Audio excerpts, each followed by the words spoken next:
नमस्कार प्यारे साथियों, so once again welcome to back my YouTube channel. दोस्तों, एक और नई वीडियो में आपका मैं स्वागत करता हूं।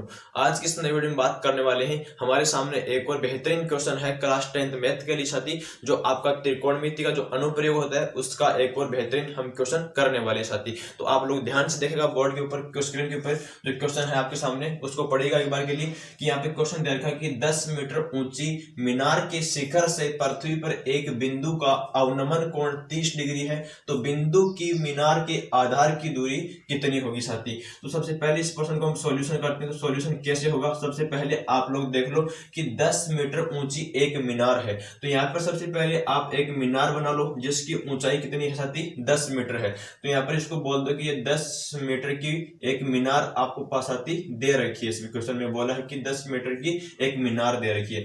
आगे बोला कि शिखर से पृथ्वी पर एक बिंदु का अवनमन कोण कितना है, 30 डिग्री का साथी। और यहाँ पे देखो कि मान लो कि पृथ्वी पर कोई बिंदु आपके पास में दे रखा है, उस बिंदु को मैं यहाँ पे ज्वाइन करवा देता हूँ साथी। तो ये आपके पास में क्या हो गया साथी, एक पृथ्वी पर कोई बिंदु हो गया, यहाँ पर बोल देते हैं क्या है, पृथ्वी है साथी। इस पर कोई बिंदु है, उसके यानी शिखर से पृथ्वी पर एक बिंदु का अवनमन कोण 30 डिग्री है। और आप जानते होंगे साथी, जो अवनमन कोण होता है वो कहाँ पे बनता है, जो आपकी दृष्टि रेखा होती है और जो ये ऊपर वाली रेखा होती है, उन दोनों के बीच का जो एंगल होता है उसको क्या बोलते हैं, अवनमन कोण बोलते हैं। वो आपको दे रखा है 30 डिग्री का यहाँ पे, यानी ये आपके पास में दे रखा क्या है, अवनमन कोण है। इसको बोल देंगे अवनमन कोण बोलेंगे। तो यहाँ पर क्या आ जाएगा, अवनमन कोण बोलेंगे, जो आपका क्या होता है, एंगल ऑफ डिप्रेशन होता है, यानी इसको बोलते हैं अवनमन कोण। और यहाँ पे आप लोगों को पता होता है साथी कि अगर ये कोण 30 डिग्री का है तो यहाँ पर ये वाला कोण भी कितना डिग्री का हो जाएगा, 30 डिग्री का हो जाएगा। तो इसको हम बोल देंगे ये भी कितना डिग्री का है साथी, 30 डिग्री का है। अब इसको नाम देते थे, ये बिंदु ए हो गया, ये बिंदु बी हो गया और ये बिंदु क्या हो गया साथी, आपका सी हो गया।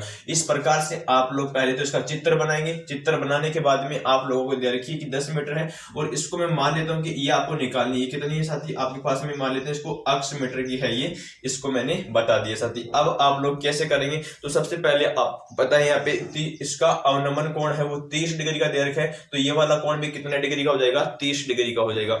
अब आप लोग जानते होंगे कि यहाँ पर इसके अंदर एक रिलेशन बनेगा, तो हम यहाँ पर लेते हैं जो आपका क्या है, ट्राइंगल इन एबीसी, यानी जो आपको क्या लेना है, in triangle A B C से। तो यहाँ पर क्या लगोगे कि ट्राइंगल एबीसी है, उसमें आप रिलेशन लगाओगे किसका, टेन थीटा का। तो यहाँ पे देखो कि आपने लगा दी कि टेन थीटा हमारे पास में क्या होता है साथी, आप लोग जानते हैं टेन थीटा होता है जो आपका क्या होता है साथी, जो परपेंडिकुलर होता है उसको बोलते हैं आपका परपेंडिकुलर बोलते हैं, यानी जो लंब होता है उसको बोलते हैं। और नीचे दे रखा है साथी इसका आधार होता है, आधार को क्या बोलते हैं, बेस बोलते हैं। तो टेन थीटा का रिलेशन क्या होता है, परपेंडिकुलर बटे बेस होता है। तो ये रिलेशन आपको याद रखना है। यहाँ से अब आगे सोल्व कर लो। तो टेन थीटा का मान यहाँ पे दे रखा है 30 डिग्री का है, तो यहाँ पर लिख दो कि टेन 30 डिग्री आ जाएगा साथी आपके पास में। और यहाँ पे पी का वैल्यू आपको 10 मीटर दे रखा है, इसकी ऊंचाई हो जाएगी मीनार की, तो ये 10 दे रखा आपको साथी। और नीचे जो बेस दे रखा वो कितना है, इसको हमने अक्ष लेट किया इसको, तो यहाँ पे मैंने अक्ष रख दिया साथी।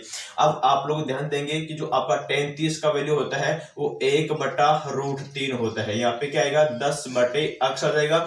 यहाँ पे इसको वजन मल्टीप्लाई कर दो, यानी जो क्रॉस मल्टीप्लिकेशन करेंगे इसका, तो अक्ष इससे मल्टीप्लाई हो जाएगा, तो यहाँ पे अक्ष आएगा और यहाँ पे क्या आएगा, 10√3 मीटर साथी आ जाएगा। तो ये आपके सामने क्या पूछा गया था, यहाँ पे पूछा गया था कि बिंदु की मीनार के आधार की दूरी कितनी होगी। ये बिंदु था, ये मीनार था, इसके आधार पॉइंट यहाँ पे था, इन दोनों के बीच की दूरी कितनी होगी, वो होगी 10√3 मीटर हो जाएगा। तो इस प्रकार से आप लोग इस प्रश्न को सोल्व कर सकते हैं। उम्मीद करता हूं आपको समझ में आया होगा। इस प्रकार से आप लोग इसको सोल्व कर सकते हैं। Thank you so much, love you all.